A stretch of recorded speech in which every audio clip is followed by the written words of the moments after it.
What's up guys, this is CrazyBean14 and I'm just here to show you how I edit my videos using Sony Vegas and how I actually film them in the first place.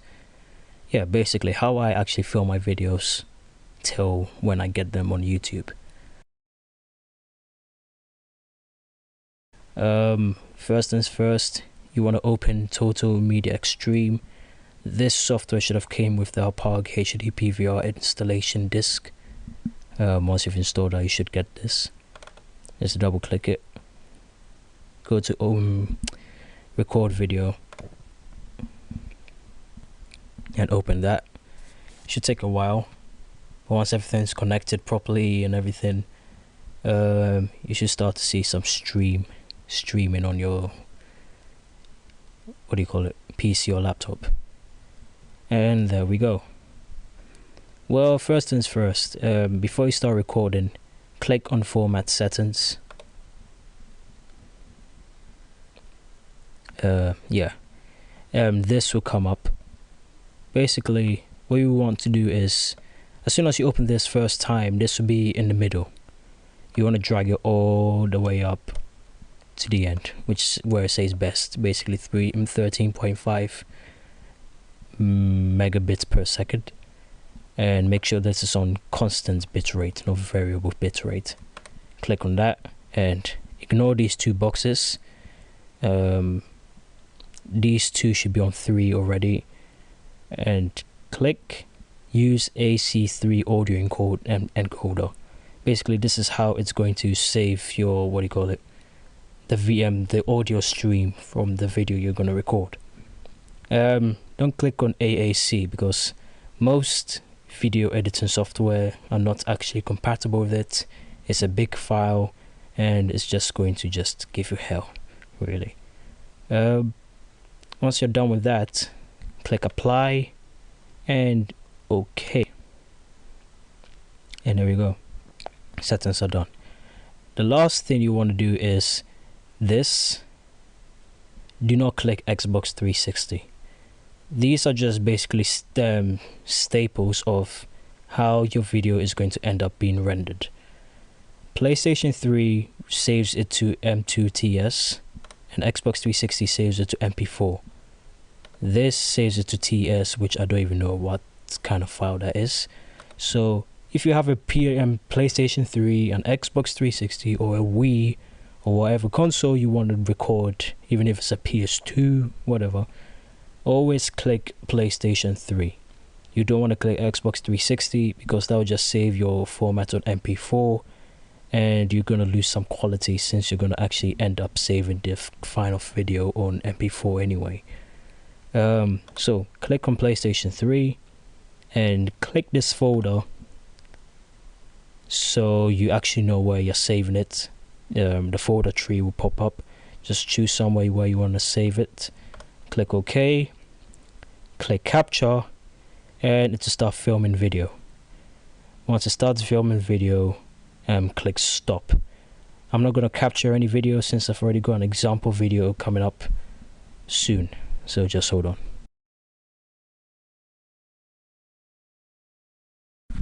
Alright, second part is to actually start editing your video. So start by opening Sony Vegas. That's the video editor I use. I don't know about any other video editors or how to use them.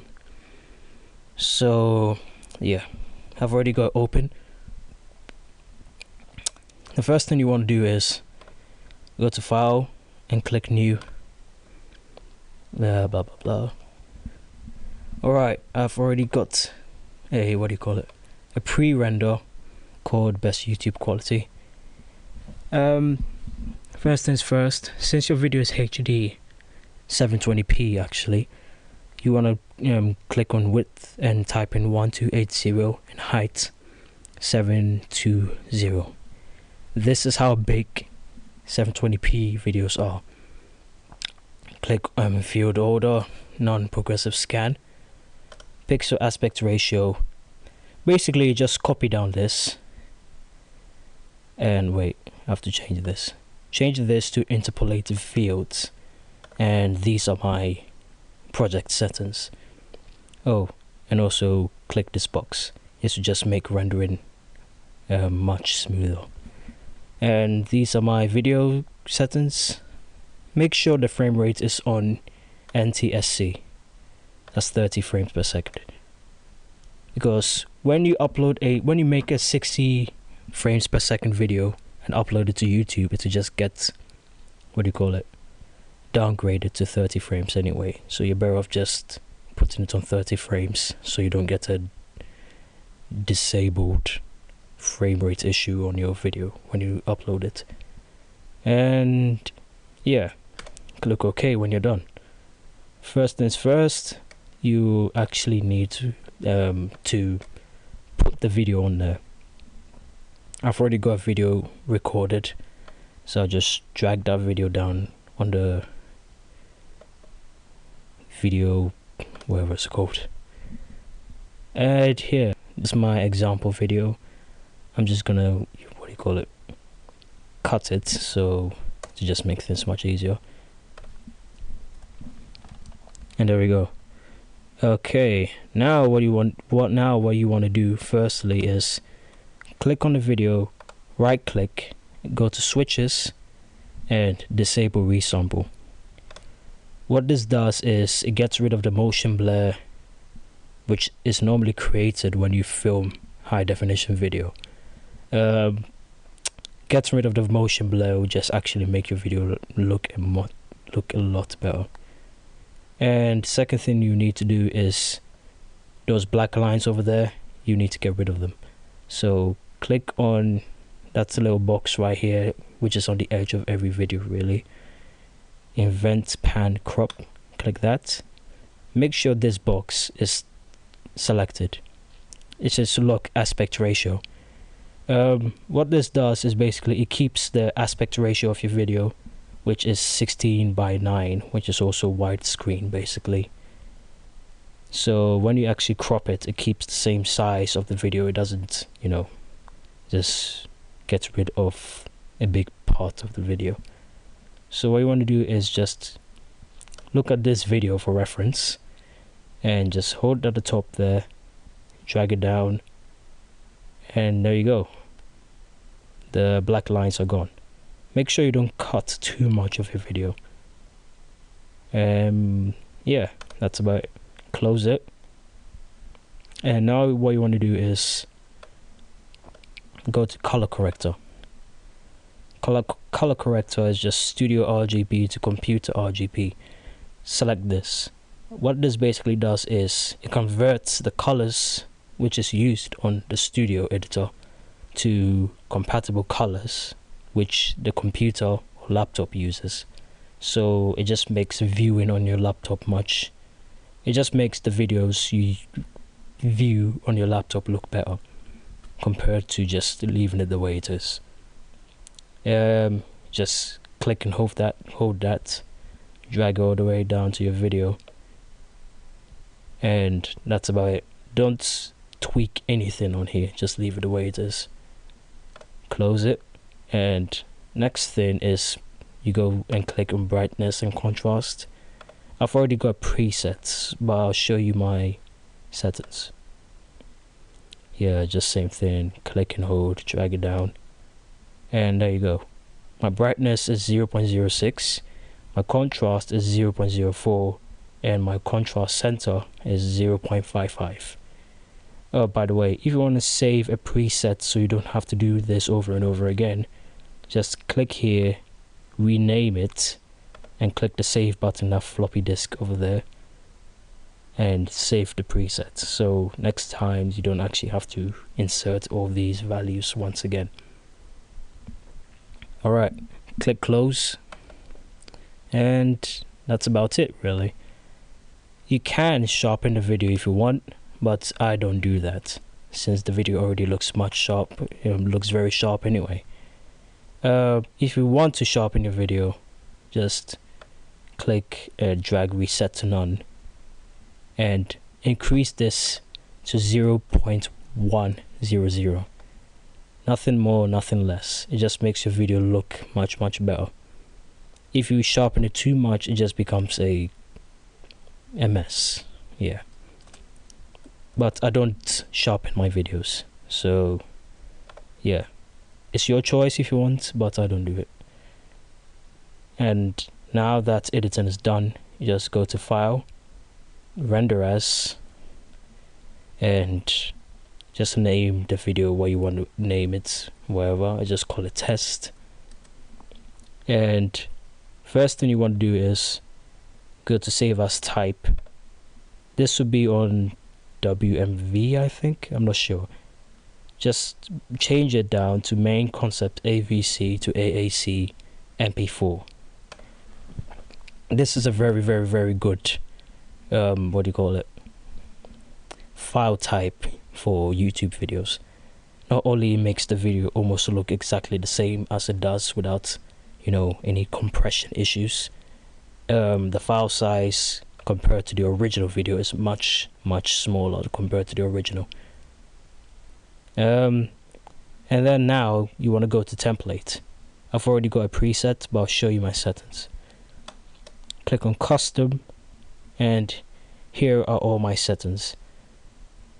Go to frame size, click custom frame size, and then you enter 1280 for width and height 720. This is just a compulsory size for all 720p videos. For profile, click on main instead of baseline, and frame rate, I just put it on 59.4.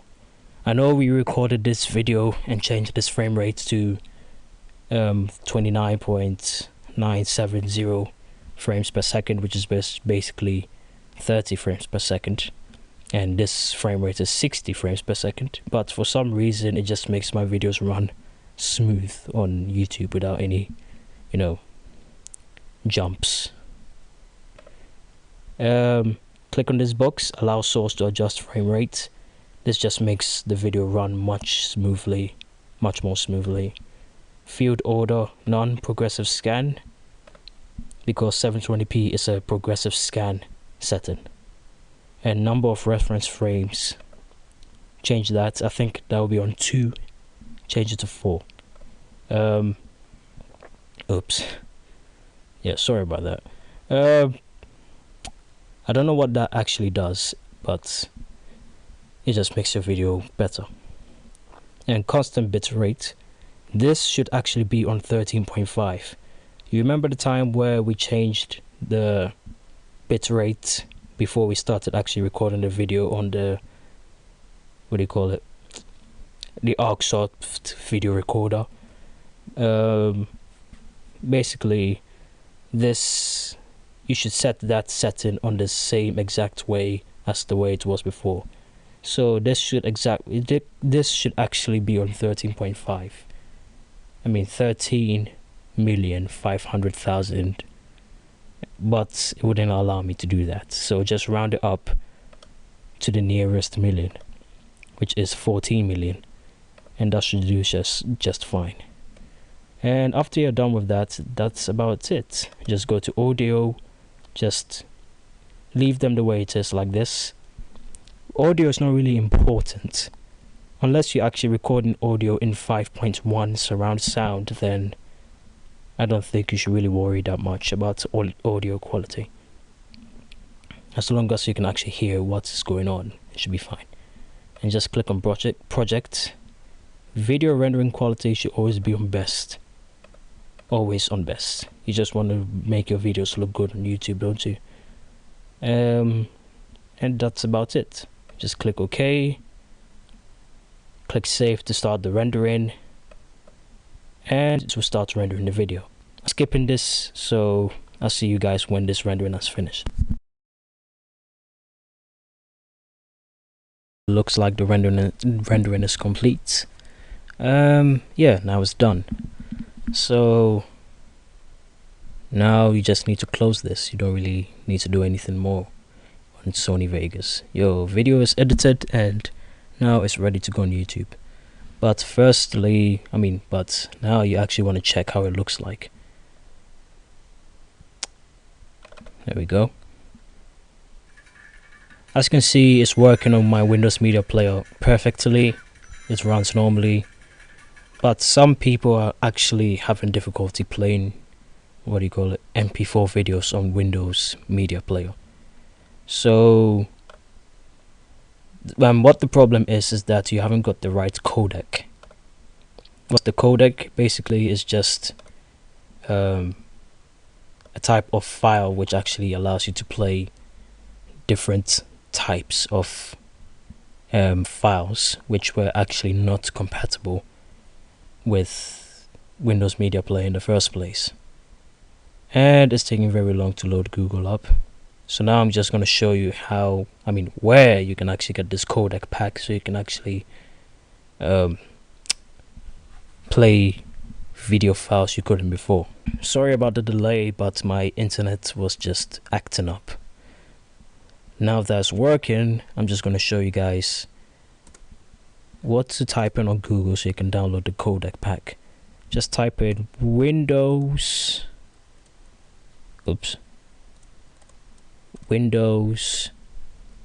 Media Player codec pack.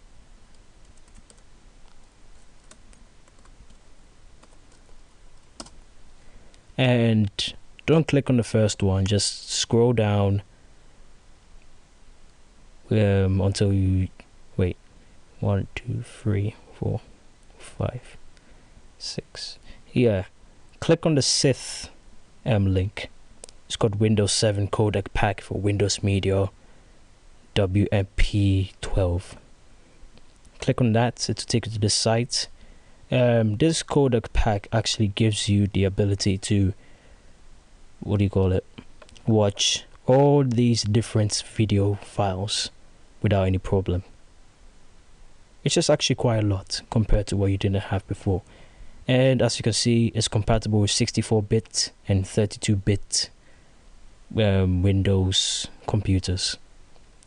Just scroll the way down and click the download link to take you to another web page, but it doesn't matter. And click this link and just follow the on-screen instructions from there, because I'm sure you guys know how to download the file. Once you've installed it, you should actually have the ability to play video files you couldn't before on Windows Media Player. That's about it. I hope this video was helpful, and now I'll be showing you the quality of the video before editing and the quality of the video after editing. Alright, I'm signing out now. See you guys next time.